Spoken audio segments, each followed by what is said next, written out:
World health organisation के मुताबिक दुनिया के 15% लोग किसी न किसी तरह की विकलांगता के शिकार हैं। इनमें से 80% भारत जैसे विकासशील देशों में रहते हैं।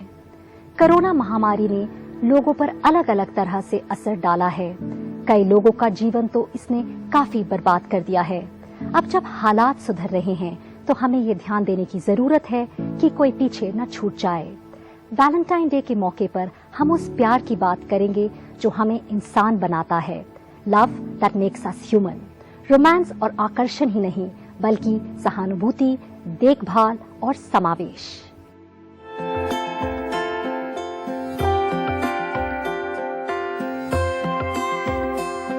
हमें हक है, हमें हक है बराबरी का, गर्व से जिएंगे हम। हक है बराबरी का, गर्व से जिएंगे हम, गर्व से जिएंगे हम, गर्व से जिएंगे हम। कोई भी व्यक्ति अपनी जिंदगी में कभी भी मानसिक या शारीरिक तौर पर किसी विकलांगता का शिकार हो सकता है। कई लोगों को ये दिक्कत जन्मजात हो सकती है, तो कई लोग अपनी जिंदगी में किसी बीमारी या किसी दुर्घटना से विकलांगता का शिकार हो सकते हैं। हालांकि बीते 40 साल में समाज में काफी जागरूकता आई है। इसके बावजूद अब भी हमारा समाज ही विकलांगता के शिकार लोगों के सामने सबसे बड़ी बाधा बन रहा है। विकलांगता को एक धब्बे की तरह देखना, उसके आधार पर भेदभाव, वो चुनौतियां हैं जिसके कारण ऐसे व्यक्तियों को नौकरी मिलने में दिक्कत होती है। मिलती है तो अच्छी नहीं मिल पाती। ऐसे लोगों को समाज अक्सर हाशिए पर डालता दिखता है। भारत उन पहले देशों में था जिन्होंने विकलांग लोगों के अधिकारों पर संयुक्त राष्ट्र के प्रस्ताव पर मोहर लगाई। इसमें जीवन के सभी पक्षों से जुड़े 33 अनुच्छेद हैं, 17 गोल हैं और 169 लक्ष्य। इनमें 11 जगहों पर सस्टेनेबल डेवलपमेंट का लक्ष्य भी शामिल है। चूंकि भारत एजेंडा 2030 के पीछे मजबूती से खड़ा है, इसलिए जरूरी है कि सस्टेनेबल डेवलपमेंट के लक्ष्यों और योजनाओं के बीच तालमेल हो। हमें अपने रोजमर्रा के जीवन में विकलांगता के साथ जी रहे लोगों का ख्याल रखना चाहिए। सवाल ये है कि हम कैसे एक समावेशी समाज बन सकते हैं। विकलांगता के शिकार लोगों को रोकने वाली बुनियादी बाधाओं को दूर कर सकते हैं। इसमें भेदभाव करने वाले कानून और नियम, नकारात्मक रवैया और सामाजिक भेदभाव शामिल हैं। सतत विकास के लक्ष्यों के अमल के दौरान विकलांगता को मुख्य धारा में लेकर आए। विकलांग लोगों से जुड़े सतत विकास के लक्ष्यों को हासिल करने में निवेश करें, उसकी प्रगति की समीक्षा करें। विकलांगता के शिकार लोगों से जुड़े सतत विकास के लक्ष्यों को अमल में लाने के लिए क्षमता के विकास, तकनीक, वित्त और नीति जैसे क्षेत्रों में जरूरी बदलाव किए जाएं। सुविधाओं तक पहुंच ऐसा मुद्दा नहीं है जो विकलांगता के शिकार लोगों तक ही सीमित हो। ये सबको प्रभावित करता है। विकलांगता के शिकार लोगों तक सुविधाओं को सुगम बनाने के लिए सकारात्मक तरीके से विचार करना होगा। इसके लिए सुगम्य भारत अभियान नाम से एक देशव्यापी अभियान चल रहा है। 2016 में विकलांग लोगों के अधिकारों के लिए लड़ रहे लोगों की लंबी चली लड़ाई के बाद भारतीय संसद ने कानून में विकलांगता की 7 की जगह 21 तिथियां मंजूर की। भारत में विकलांगता के शिकार लोगों की रोजगार की दर बहुत ही निराशाजनक है। 2011 के सेंसस के आंकड़ों के मुताबिक भारत में विकलांगता के शिकार 15 से 59 साल के 1 करोड़ 34 लाख लोगों में से 99 लाख के पास या तो कोई रोजगार नहीं था या वो सीमांत श्रमिक थे। अनर्थ इनसाइट की ओर से जारी एक रिपोर्ट के मुताबिक भारत में विकलांगता के शिकार करीब 3 करोड़ लोग हैं, जिनमें से 1 करोड़ 30 लाख लोगों को रोजगार दिया जा सकता है, लेकिन सिर्फ 34 लाख को ही संगठित या असंगठित क्षेत्र या सरकारी योजनाओं में काम मिला हुआ है या उनके पास स्वरोजगार है। ये स्टडी एक्चुअली हमने इसी पर्सपेक्टिव, इसी एम के साथ किया था, जहाँ पे हमारे पास बहुत सारे हमारे क्लाइंट्स आते थे। कोई रिटेल क्लाइंट होता था, कोई टेक्नोलॉजी सर्विसेज जैसे Accenture, HCL type of client होता था, या फिर कोई प्रोडक्ट कंपनीज आती थी हमारे पास जो सॉफ्टवेयर प्रोडक्ट्स बेचती हैं। हमने देखा ओवरऑल जो 3 करोड़ पीडब्ल्यूडी टैलेंट है कंट्री के अंदर वो, और उसके अंदर जो 1.5 करोड़ के करीब जो एम्प्लॉयबल टैलेंट है उस पूरे टैलेंट को कवर किया। जहाँ पे सारे लोगों को मिला के आप आगे चले हो, वहां पे आपकी इकोनॉमी तो प्रोग्रेस हुई है, बट वहां पे एक डाइवर्सिटी आई है, यानी कि अलग अलग विचार आए हैं। दरअसल ये संख्या कुछ और बड़ी हो सकती है, क्योंकि हम जानते हैं कि अलग अलग गिनती में विकलांगता का आकलन हमेशा अधूरा रह जाता है। मगर मूल बात यह है कि हम लाखों विकलांग युवाओं को मजबूर कर रहे हैं कि वो अपने परिवार वालों पर या सामाजिक सुरक्षा पर निर्भर रहें। हम उनकी क्षमता और कम कर रहे हैं।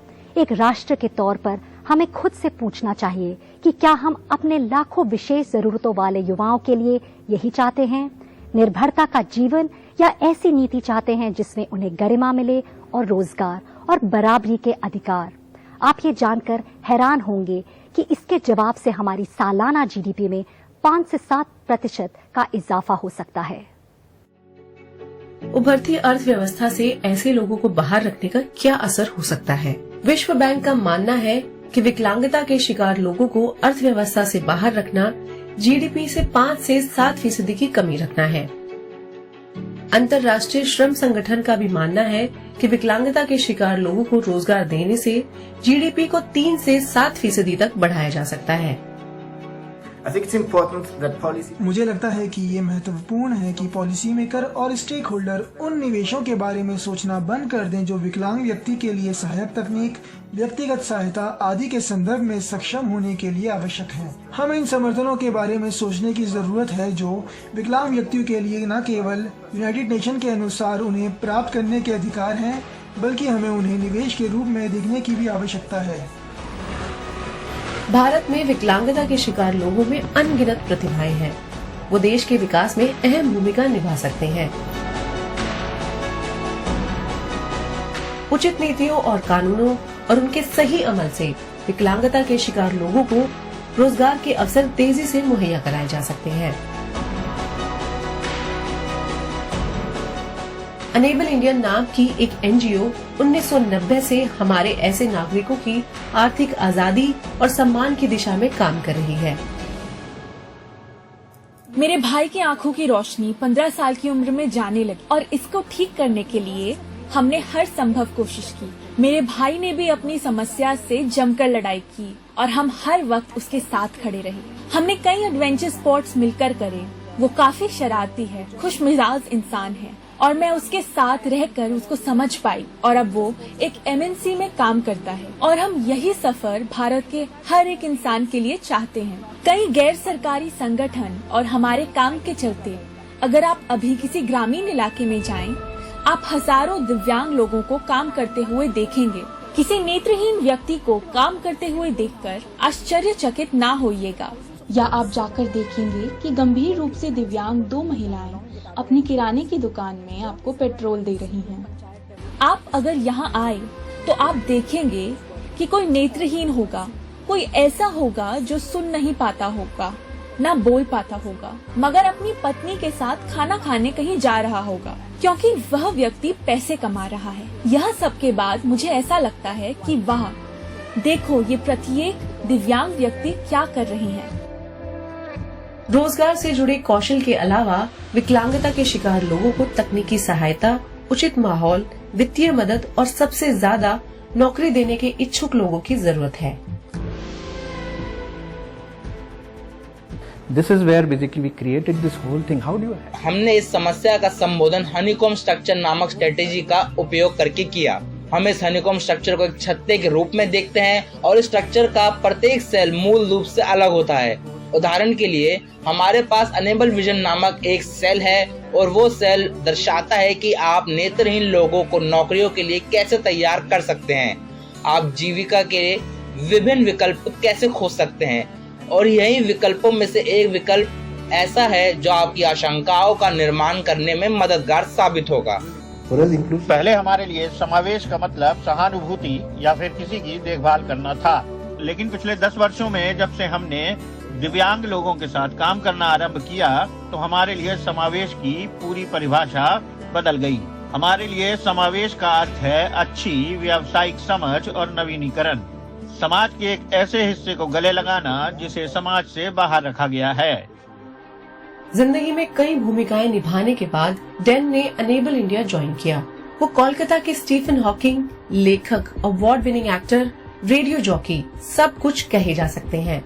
संयम देव मुखर्जी, जिन्हें अब डैन नाम से जाना जाता है, वो डोपा रेस्पॉन्सिव डिस्टोनिया नाम की एक जेनेटिक बीमारी के साथ पैदा हुए। जिंदगी के पहले 25 साल तो वो बोल ही नहीं पाए, बल्कि उनकी दिक्कत का पता ही 25 साल बाद लगा। इसके बावजूद उनकी इच्छा शक्ति के आगे अब इस डिसऑर्डर को झुकना पड़ा।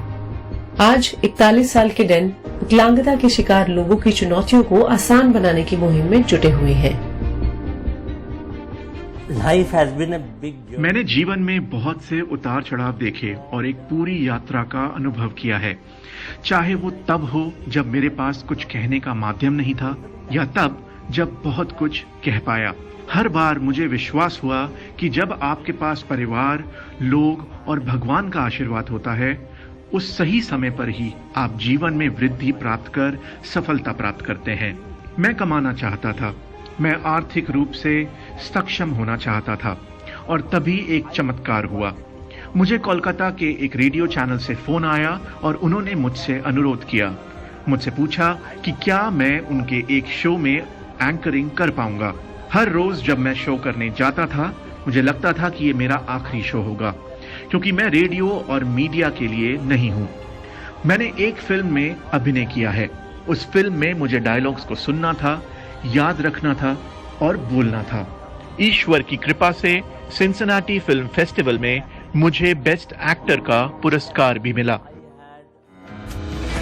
एक और चुनौती है विकलांगता का पता लगाने और उस पर निगाह रखने के लिए प्रशिक्षित चिकित्सकीय व्यवस्था। गलत पहचान की आशंकाएं भी काफी ज्यादा है। कई बार ऐसी तकलीफ भी होती है जिसका कोई इलाज नहीं है। नई दवाओं के विकास में समय लगता है। हमें प्रोफेशनल्स की जरूरत है, हमें और अधिक रिसर्च की जरूरत है, और इस सब के लिए हमें कई संसाधन चाहिए। जब ये सब होगा, तब हम एक बड़ा सकारात्मक परिवर्तन ला पाएंगे।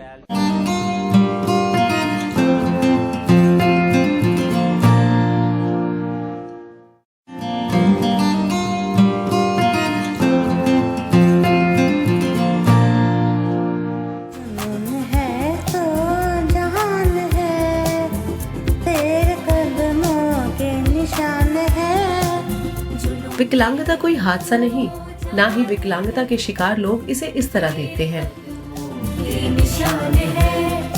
ये बेंजी की कहानी है। मेरा नाम बेंजी है। मैं 27 साल की हूँ। मेरे को ऋतिक रोशन अच्छे लगते हैं। मेरे को लता मंगेशकर और आशा भोसले को गाना गाना अच्छा लगता है। बेंजी को ऑटिज्म है, ये बड़ी ही कम उम्र में पता लग गया। फिर भी वो एक बहुत ही खास गायिका बन गई, जो किसी से बात नहीं कर पाती, लेकिन संगीत से अपनी भावनाएं समझाती हैं।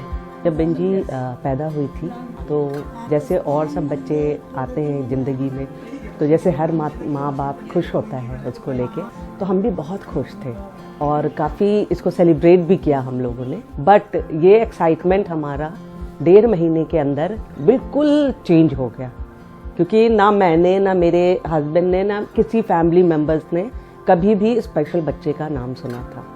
तो हमने डॉक्टर से कंसल्ट किया कि भाई, डॉक्टर ने कहा कि हाँ, बच्चे को प्रॉब्लम है और लाइफ लॉन्ग आपको इसके साथ काम करना पड़ेगा और थेरेपीज के ऊपर ये आगे चलेगी। एक दिन मैंने नोटिस किया कि ये जो है इसकी जो आईज बॉल है वो थोड़ा सा उसमें मूवमेंट हुआ।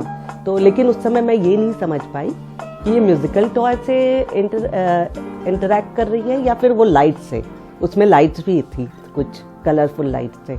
फिर हमने धीरे धीरे करके इसके लाइफ में म्यूज़िक को इंट्रोड्यूस किया। तो हमारा जो इंडियन क्लासिकल म्यूज़िक है उसमें हीलिंग पावर होता है और हमारे जितने भी रागाज हैं वो डिफरेंट नर्व्स को स्टिमुलेट करते हैं। उसने बहुत ही कम उम्र में भारतीय राष्ट्रीय राग सीखने शुरू किए ताकि उसकी आवाज साफ हो सके। लेकिन राग सीखने से उसकी आवाज न सिर्फ मजबूत हुई बल्कि और सुरीली हो गई।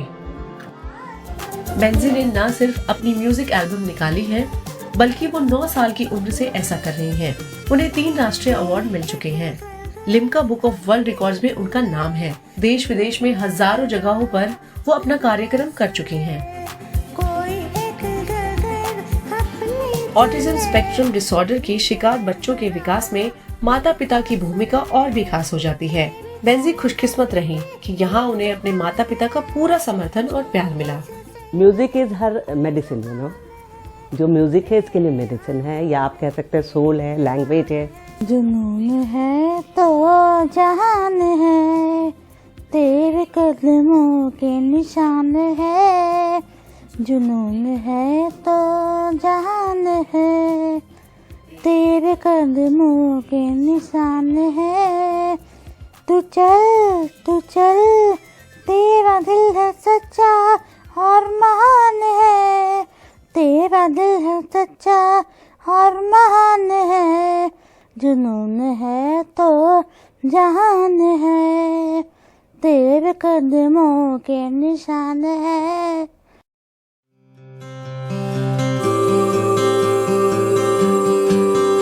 मधु बचपन से ही बिल्कुल नहीं देख पाती थी। उनकी ऑप्टिक नर्व पूरी तरह खराब है।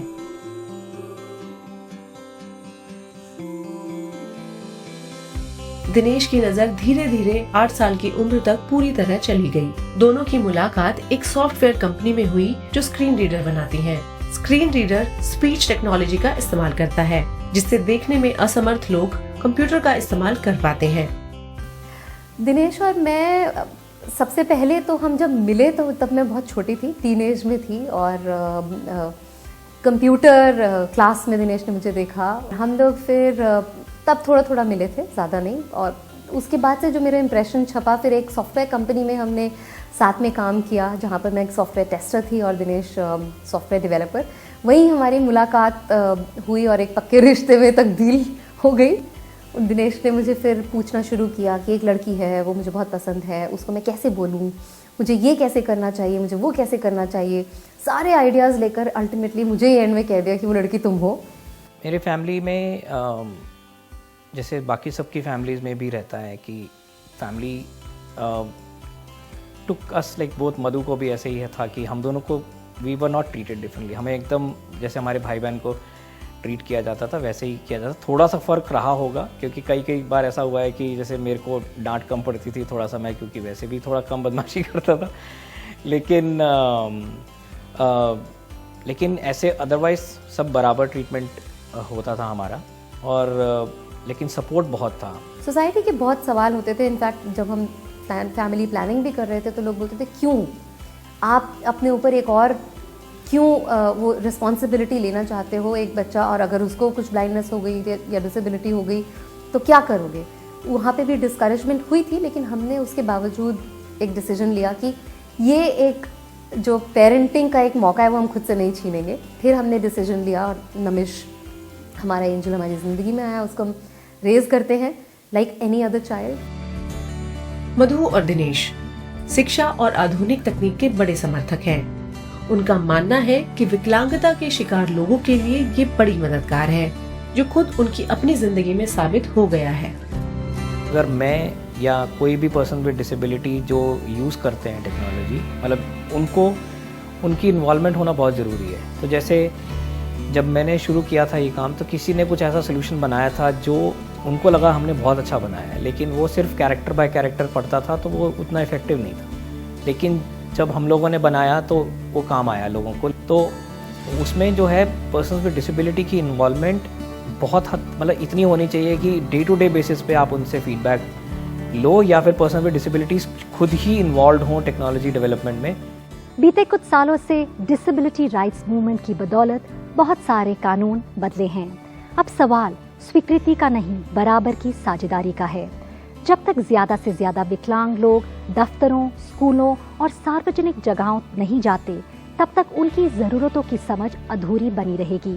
उनको शामिल करने के लक्ष्य हासिल करने के लिए नजरिया बदलना जरूरी है। तो निर्णय और विकास में बराबरी की हिस्सेदारी सबसे पहले होनी चाहिए।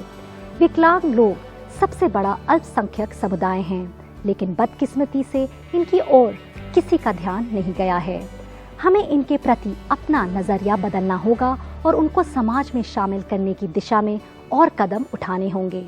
ये प्यार है जो हमें इंसान बनाता है। Love that makes us human. प्यार बांटता नहीं, जोड़ता है, शामिल करता है और प्रेरित करता है।